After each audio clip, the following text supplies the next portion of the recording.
Hi VC, it's Rob here with another video. Thanks for joining me. This video's going to be a little bit different because I'm going to show 10 punk, power pop, post-punk albums that I know that my good friend in the VC, Stephen Schnee, will really enjoy. So a couple of days ago I discovered that Stephen, who lives in America, has got a really good YouTube channel that I've been watching for well over 3 years.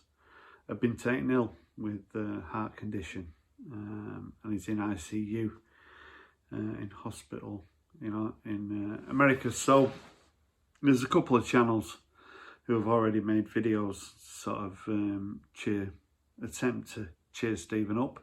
Bit Bop Boom John and Rachel's Go. So I had to make a video for Stephen. I've been, like I say, I've been watching his channel for a number of years, and I'm always I love his enthusiasm for music. Call him the CD junkie. He's got thousands of CDs, but his passion for music. He's worked in record shops. He's a DJ. On his YouTube channel, he interviews a lot of UK based musicians. Very entertaining. When he interviews people, he doesn't ask the same old questions. If you're interviewing someone from the 80s, they must be sick of being asked about their success in the 80s. Stephen won't do that.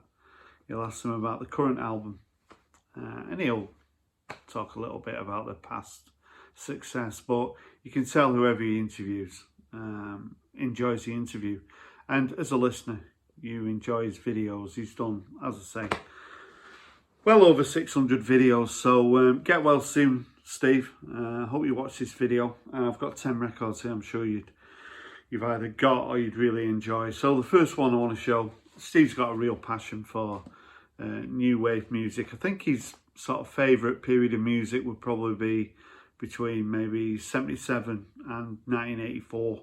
So right in the middle of that, from 1979-80, is this punk compilation, 20 of Another Kind. So this features the Jam, Sham 69, The Cure, 999, Stiff Little Fingers, The Lurkers, Stranglers, the Skids. So really good punk compilation from the late 70s. So me and Steve, as I say, have got sort of a lot of common ground when it comes to music, and he's a big fan of my favourite band, the Jam. So the Jam's greatest hits. So Stephen's done quite a few videos on his channel about the Jam. And he's told a story that he was watching American TV in '79 and the Jam came on, and he was hooked. He called them the Punk Beatles, and like me, big fan of the Jam. So first time I spoke to Steve, I think I asked him about the Jam and he just waxed lyrically about them. So yeah, the Jam's greatest hits. Not an easy one to find this, but I thought I'd show it. Someone who Steve's interviewed last year on his channel is Vanessa Visco Hay, who is from the band Pylon. So this is a debut album by Pylon. And I've only been into Pylon for about a year.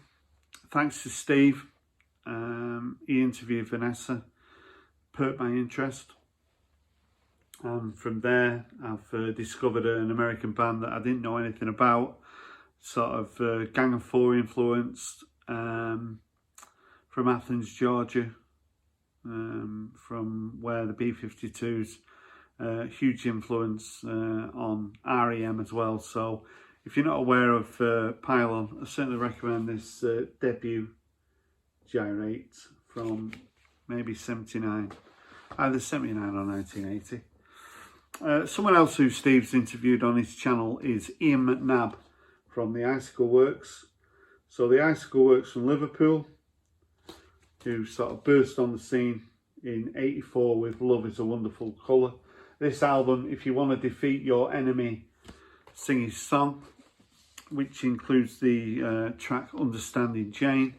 And yeah, Stephen interviews Ian McNabb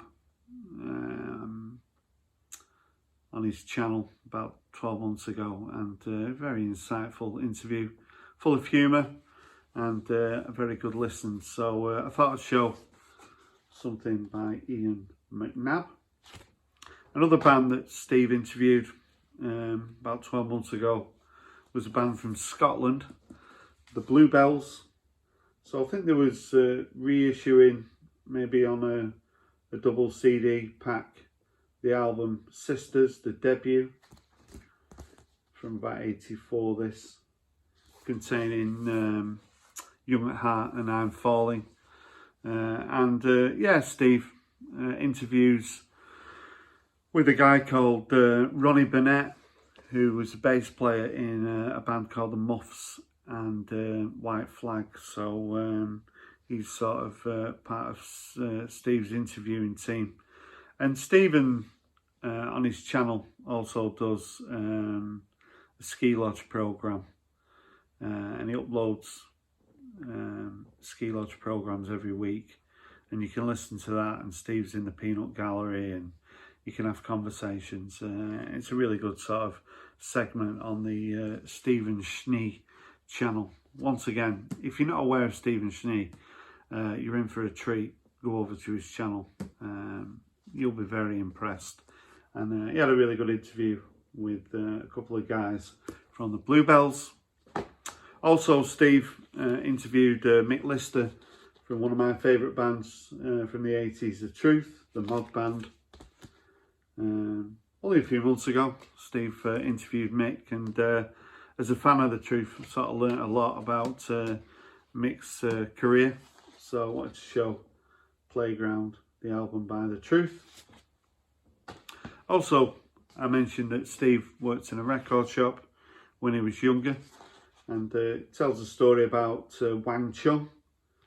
A couple went in to buy this album, the debut, asking Steve and commenting that it was Christian rock, because they sort of misheard the lyrics to Dance All Days, which is the big hit single from this album. A good album by Wang Chung, sort of a band that I've only become familiar with over the last few years. I always thought they were American, but they're actually a British band. So yeah, Wang Chung. Another band I was speaking to Steve about only a few weeks ago. You know, Steve's on the VC, on live streams, etc. And I speak with him quite a lot. And I was asking him about Prefab Sprout and what he thought of them. This is a debut album, Swoon, containing the single Don't Sing, Green Isaacs, Cruel, Never Play Basketball Now. Great debut. I know Steve is a fan of Prefab Sprout. A couple to go, and Steve's a big fan of the Vapors from 1980. Nuclear Days, the Vapors, who toured with the Jam in 1980 and had a big hit with Turning Japanese, and this reissue that I picked up earlier in the year on split yellow and black vinyl. But I do know Steve is a big fan of the Vapors. And finally, I had to sneak them in, the Inspiral Carpets. So yeah, one of the many conversations I had with Steve, we were talking about the Inspiral Carpets, and Steve said that he'd interviewed Graham in the middle there, who went to school with, and Clint, the keyboard player, and said he had a really good conversation, and he's a big fan of the Inspiral Carpets. So I thought I'd show the debut album live. So 10 albums that I know Stephen Schnee would love. And I hope you get to see this video, Steve, and I hope you get well soon, and I hope you're up making videos very, very soon, because you've got one of the best channels on YouTube. I always enjoy your uploads. So I recommend anyone who's not aware of Stephen Schnee to go and check out his channel. I'm sure you'll enjoy his content. Thanks for watching my video, and bye for now.